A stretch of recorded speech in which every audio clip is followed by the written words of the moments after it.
Chapter 1: The Contradiction of Heartbreak. It's 2 a.m., and you are staring at the ceiling, entirely consumed by a contradiction that makes you feel like you are losing your mind. Maybe they hurt you deeply, and a rational part of you knows you should be furious. Or maybe no one did anything wrong at all. Maybe it was just the wrong time. Financial strain. A career pulling one of you across the country. Or two people simply growing into fundamentally different stages of life. It doesn't actually matter how it ended. What matters is the humiliating, agonizing realization you are sitting with right now. You desperately want the very person whose absence is breaking you to be the one to hold you as you fall apart. You are craving the source of your pain to be the remedy for your pain. It doesn't matter if this was a romantic partner, a best friend, or a mentor. At the end of the day, the existential weight feels exactly the same. You are experiencing one of the most disorienting psychological events a human can endure. You are mourning someone who isn't dead. This isn't a video about how to win a breakup or hustle your way through sadness. Today, we are going to look at the undeniable neuroscience and the philosophical weight of what happens when a person you love becomes a ghost who is still walking around in the world. We are going to explore why your brain is actively betraying you, why the silence feels so deafening, and ultimately, whether this agonizing tax we pay is actually worth the cost of connection. Chapter 2: Heartbreak is a brain injury. We have a massive cultural misunderstanding about heartbreak. We treat it like a purely emotional problem. We tell people to distract themselves, focus on their goals, or rely on the cliché, time heals all wounds. We treat the end of a relationship like a minor detour on the road of life, but here is the reframe. You aren't just emotionally upset. You are neurologically injured. When you lose a profound connection with someone, you don't just lose a person. You lose an entire future that your brain had meticulously mapped out. As humans, our brains are prediction machines. We need to know what tomorrow looks like to feel safe. When someone is deeply woven into your life, your brain maps them into your daily routine, your weekend plans, your sense of safety, and your identity. When they suddenly leave, whether by choice or by circumstance, that map is set on fire. The psychological framework you use to navigate the world collapses overnight. In our previous video, we talked about why growing up feels like mourning a past version of you. Heartbreak is the most violent version of this. You are not just grieving the loss of a relationship, you are grieving the loss of who you were when you were with them. And society does not know how to handle this. When someone passes away, we have rituals. We have funerals. We bring food. We offer time off work. We understand the finality of death. But when a relationship ends because of timing, distance, or a falling out, there is no funeral. You are experiencing what psychologists call ambiguous loss. The person is still out there. They are still drinking their morning coffee, still going to work, maybe even forming new connections. Your brain cannot process the dissonance between they are alive and they are gone. So, it keeps searching for them. Chapter 3: Why you can't stop wanting them. Let's address the most painful question you are carrying right now. Why do you crave them so intensely, even when you know it's over? To understand this, we have to look at what attachment actually does to the physical structure of your brain. Biological anthropologist Dr. Helen Fisher conducted groundbreaking studies where she placed people who had recently experienced profound relational loss into an fMRI machine. She showed them pictures of the person they were grieving and mapped their brain activity. The results were staggering. The areas of the brain that lit up were the exact same regions associated with intense addiction craving specifically. The craving for cocaine. When you are deeply attached to someone, they become your primary source of dopamine, oxytocin, and serotonin. They are your baseline for chemical regulation. When that person is removed from your life, your brain goes into severe, literal chemical withdrawal.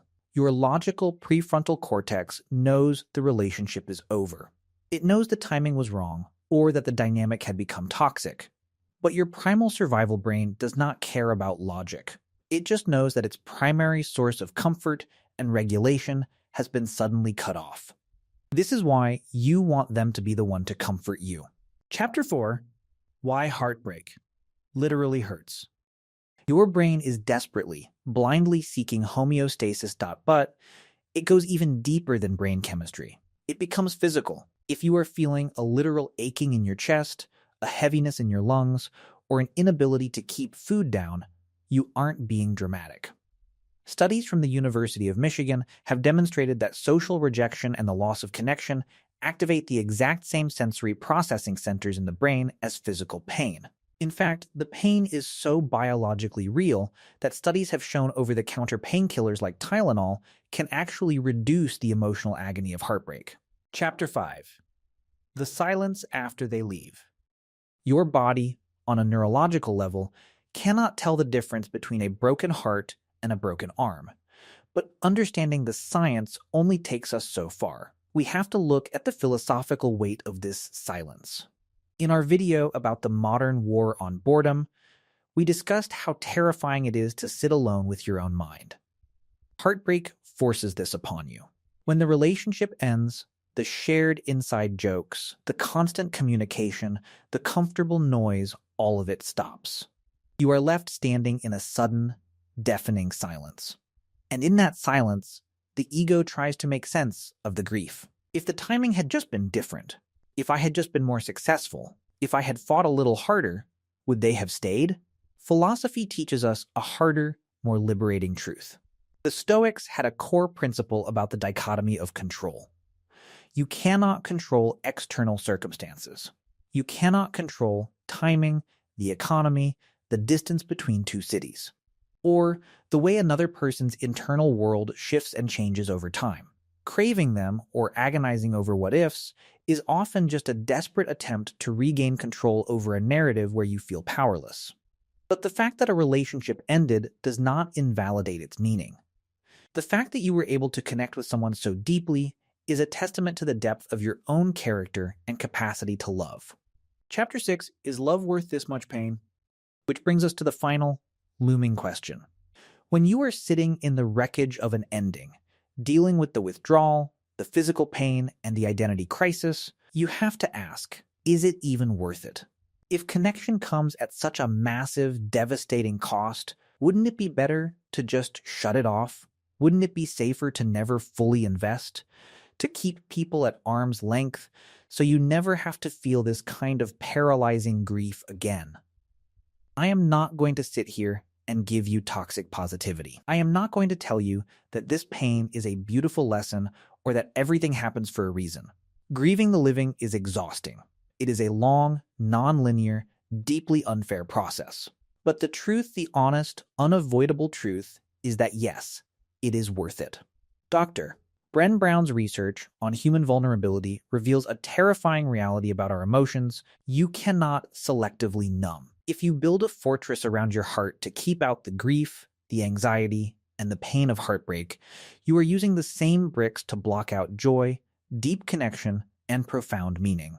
If you refuse to risk the pain, you are sentencing yourself to a life of emotional flatlining. Love, whether platonic or romantic, is not a guarantee of safety. To care about someone deeply is to accept the absolute certainty that you might eventually lose them. It is a contract where you agree to eventually experience grief, whether through a shift in life circumstances, a falling out, or the end of life. That is not a weakness. It is the ultimate act of courage. It is infinitely better to have a heart that is shattered, bruised, and healing, than a heart that is perfectly intact but has never felt the weight of true connection. Chapter 7. The Love Was Always Yours. If you are hurting right now, let yourself hurt. Be incredibly gentle with your mind as it goes through withdrawal. Do not judge yourself for missing them. Your grief is just love with nowhere to go. It is energy that you poured into a shared space, bouncing back and hitting you in the chest. Eventually, the withdrawals will fade. The silence will stop feeling so terrifying. And you will realize that the capacity for that love wasn't just in the connection it was generated by you.